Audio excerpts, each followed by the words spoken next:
महादेव से भाव से जुड़ा जा सकता है।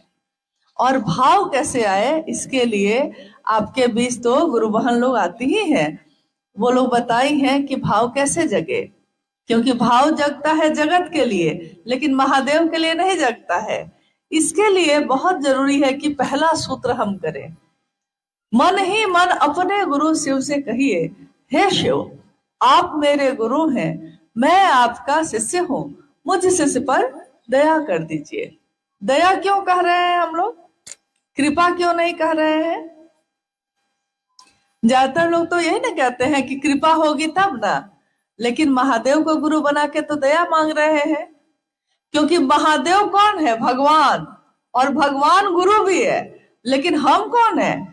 एक नश्वर, हम लोग इंसान जिसको कुछ नहीं आता। हम लोग को अगर कुछ आ भी जाएगा तो उस महादेव के सामने उसकी क्या बिसात। लेकिन तब भी हम कहते हैं कि महादेव आप हमको अपना शिष्य बना लीजिए। और महादेव बनाएंगे क्योंकि वो जगत के पिता हैं, जगत के गुरु हैं। वो नहीं कह सकते कि तुम किस जाति किस धर्म के हो, महादेव कह सकते हैं। क्योंकि महादेव की तो पूरी दुनिया ही है, सब तो उनकी अपनी संतान है। वो किसी को मना नहीं कर सकते। वो कहेंगे कि आप क्या खाते हैं, क्या पीते हैं, कैसे जीते हैं, ये पूछेंगे। वो सब तो उन्हीं का है।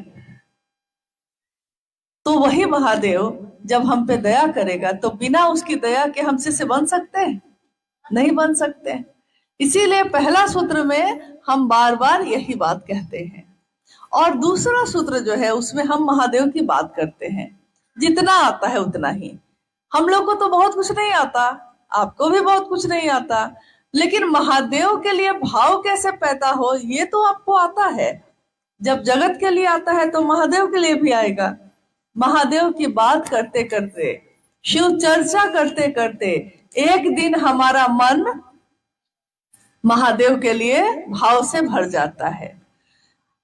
आप देखिएगा गांव में कुआं होता है, कहीं कहीं कुआं है। यहाँ इस गांव में है।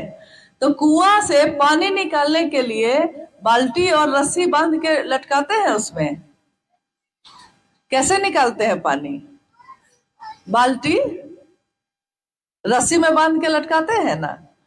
और कहीं कहीं देखिएगा कि कुआं के किनारे पे एक पत्थर लगा रहता है और उसी पत्थर पे रस्सी लटका के पानी लेने के लिए खींचते हैं हम लोग। तो खींचने से क्या होता है, उस पत्थर पे रस्सी बार बार जाती है और आती है। पत्थर मजबूत है कि रस्सी मजबूत है? क्या मजबूत है? पत्थर न कठोर है, पत्थर न मजबूत है, रस्सी तो बहुत कमजोर है। लेकिन वो कमजोर रस्सी भी बार बार पत्थर पे जाती है और आती है, तो निशान बन जाता है कि नहीं? उस पे निशान बन जाता है।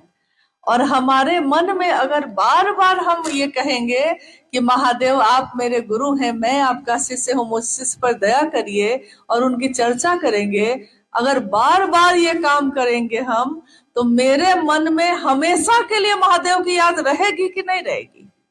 रहेगी। तो जिस बारे में हम बात करते हैं ज्यादा, हमको वही याद आता है, जिसकी बात कर लीजिए। और तीसरे में प्रणाम करते हैं। मान लीजिए हम आपको प्रणाम करते हैं, आप हमको प्रणाम करते हैं, लेकिन उस प्रणाम में भाव नहीं हो, तो उस प्रणाम का क्या मतलब है? हम लोग के गांव में बहुत लोग हैं जो बड़े बूढ़े सामने आते हैं, आप उनको प्रणाम करते होंगे ना। प्रणाम काका, प्रणाम चाचा, प्रणाम बाबा करते हैं, लेकिन सबके लिए आपके मन में श्रद्धा नहीं होती। बड़े हैं तो सामने पड़े हैं, प्रणाम कर लिए, लेकिन आदर नहीं है, श्रद्धा नहीं है, प्रेम नहीं है। सामने आ गए हैं तो प्रणाम कर लिए हैं। तो साहब हरिदानंद जी ने कहा कि महादेव को भी वैसा ही प्रणाम मत करना, महादेव को भाव से प्रणाम करना। और भाव कैसे आएगा? तो बार बार ये दया जो हम मांगेंगे, बार बार चर्चा करेंगे तो भाव आएगा।